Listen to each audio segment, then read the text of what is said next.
Estamos cercanos a Pentecostés. Igual que nos preparamos para la Semana Santa, con el tiempo de Cuaresma y a la Navidad, con el tiempo de Adviento, también necesitamos un tiempo para preparar nuestro corazón para Pentecostés, para la venida del Espíritu Santo. Del Espíritu Santo cada día se habla más. Se nos dice que estamos en la era del Espíritu Santo, en su época, pero a veces no sabemos mucho de él y pensamos que es un poco etéreo, menos palpable que el Padre y el Hijo. Pero es muy importante conocer al Espíritu Santo. Y no solo eso, conocerlo, sino sobre todo relacionarnos con Él, invocarlo. Vamos a ir viendo por qué. ¿Quién es el Espíritu Santo?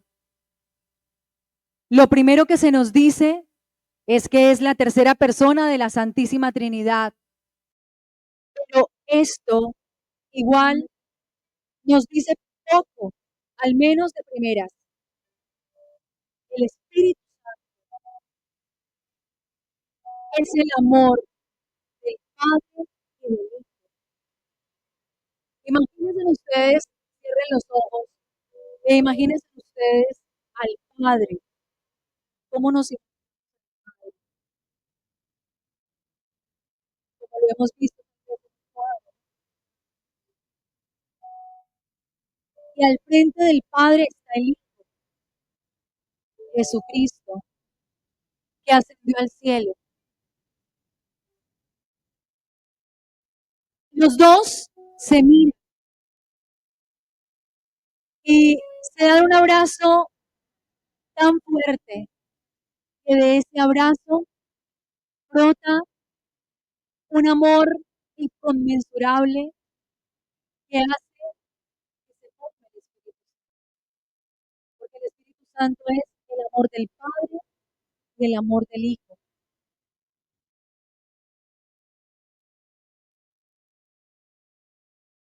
El amor que se tiene el Padre y el Hijo, del cual podemos participar.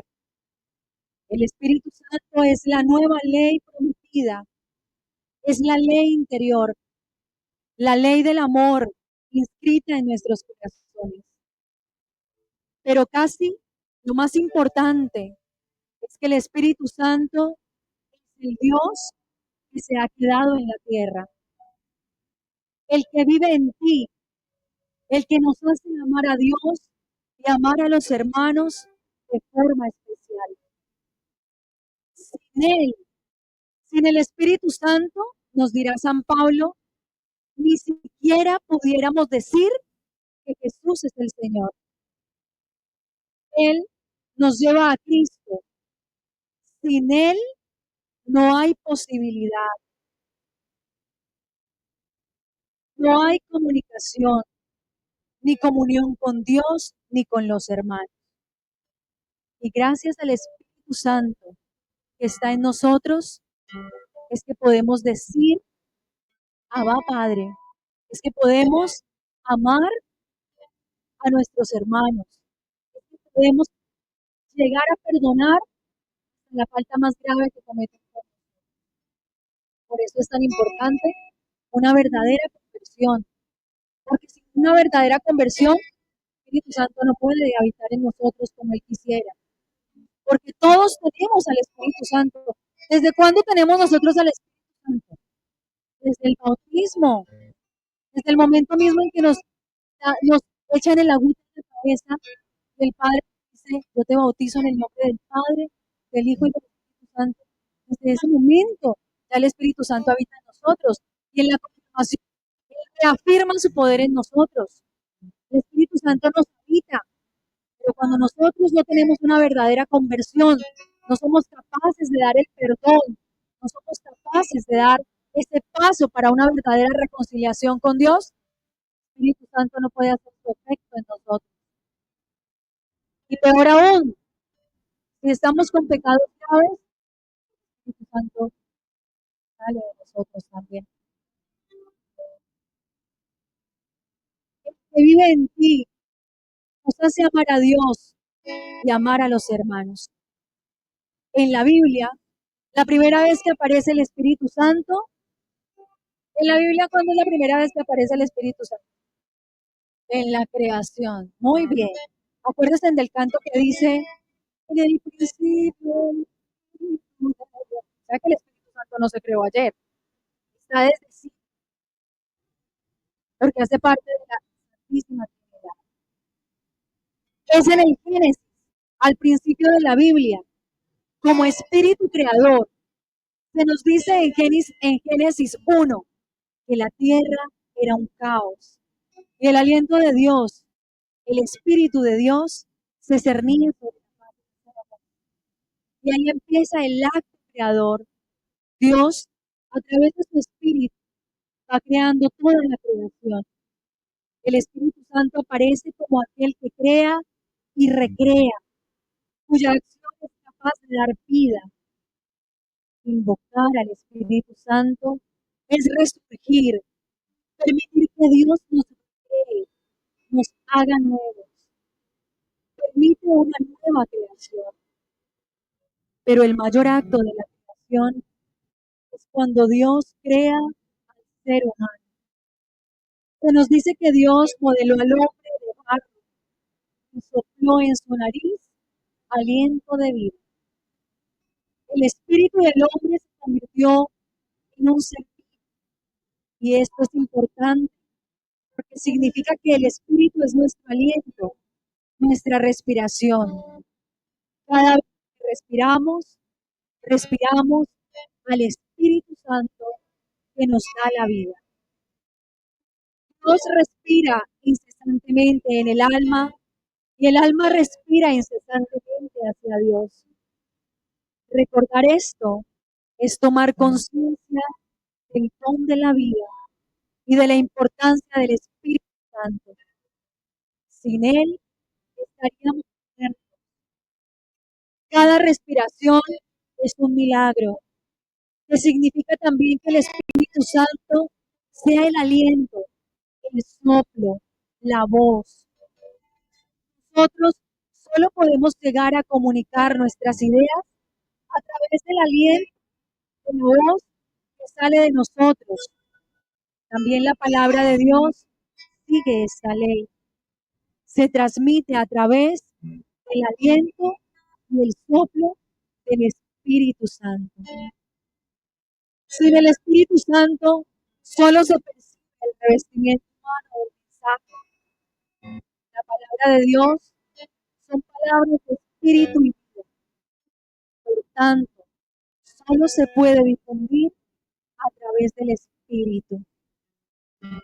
Quiere decir que, por ejemplo, cuando nosotros nos sentamos a leer la palabra de Dios, pero queremos entenderla con nuestras propias capacidades, no la vamos a entender y vamos a sacar el fruto que necesitamos porque no estamos invocando primeramente al Espíritu Santo, que es el que realmente nos puede dar la explicación que requiere la palabra de Dios. Nosotros no podemos querer interpretar la palabra de Dios a nuestra manera, sin invocar primero al Espíritu Santo. El Espíritu Santo habla por nosotros cuando nosotros comunicamos desde el Espíritu Santo. Todo cambia. Entramos en la esfera del reino de Dios, del Dios mismo. Si antes de hablar invocamos al Espíritu Santo, nuestras palabras tienen otro significado. Llega de otra manera. En la Biblia vemos cómo el Espíritu Santo sigue comunicando a través de los profetas. En el Antiguo Testamento se invocaba el don de profecía. A través de él podrían hablar con valentía de Dios y defender las injusticias a los pobres, a los marginados. Pero en ese tiempo eran pocos los que accedían al Espíritu. tiene que llegar el Nuevo Testamento o el Segundo Testamento, tiene que llegar Jesús para que el Espíritu Santo sea para todos, todos podamos hablar y actuar movidos por la fuerza del Espíritu. Esta comparación. En el primer testamento, el Espíritu Santo hablaba solamente a los profetas. Los profetas eran los encargados de anunciarle al pueblo lo que Dios quería que supieran. Pero con la llegada de Jesús y con la ascensión de Jesús al cielo, como hoy que el Evangelio nos dice que Jesús se va para el cielo para enviarnos la promesa que nos había dado. Y si Él no se iba, no enviaría al Espíritu Santo. Y desde ahí hace posible que no como en el tiempo del primer testamento, que solamente se les llegaba el Espíritu Santo a los profetas, en este tiempo, gracias a esa venida del Espíritu Santo después de la ascensión al cielo de nuestro Señor, hace posible que todos podamos tener el Espíritu Santo. Qué maravilla. No solamente para los profetas, sino también para nosotros. Eso es un compromiso muy grande, porque si los profetas tenían el Espíritu Santo y estaban, era para anunciar, entonces nosotros para qué estamos, para quedarnos con el Espíritu Santo guardado o para anunciarlo.